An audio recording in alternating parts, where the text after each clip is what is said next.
Salamu alaikum. Ya afuno. Wa alaikum assalam. Mijin kare ya dawo yi. Dama kai nake jira. Ayyo kai nake jira. Wato dai. Me ya faru?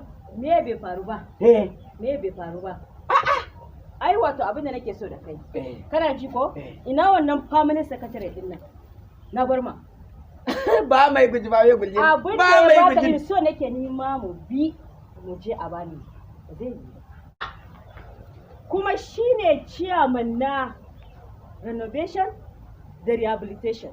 Gami Allah kuwa kammalin da ba mai noni ne asabirlai yanzu abin da ya bashi din me ya bashi do kin gamdan do ko ma me ma dai na ga maka yanzu sai ka kai ni fa ni ma fa sai an bani abin da aka baka bari in ga maka ba to yanzu idan mun je in baya nan fa in baya nan Allah ya sauwaka akwai ba sa da auno ko yaushe tare suke chairman kenan shi shashim gamdani yawa ai sai ya nono marmu wato dai ba sai ka ai kada garshi wannan ba mai gudba wanda ka fada wannan kwalta mai kyau bulala ya ga mai fadi mai suridoma duka shine yayi ne na gani ai shagon galau mallam ya haruma Allah na kasar ka ji shawa duka aikin su ne fa kai sha ba sa da harumariya chairman ba sa da shahariya wallahi aikin su mai kyau ne fa Allah ai so suke su mai da cikin Maiduguri kwaltan nan da na je wani anguwa na dauka na zo Ingila ne kaga kwalta ba mai rum tira ba mai injiniya harum yanzu a bar wannan maganar kai ni ayo kai ne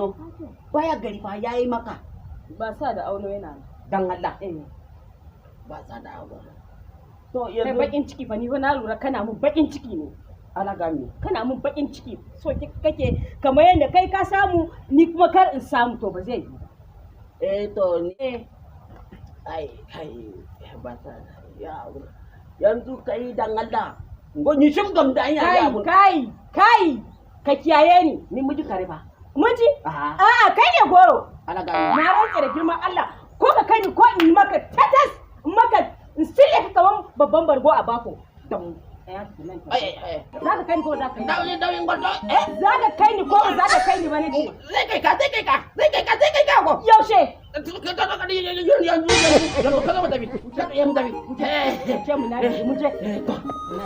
amma da wannan shankawa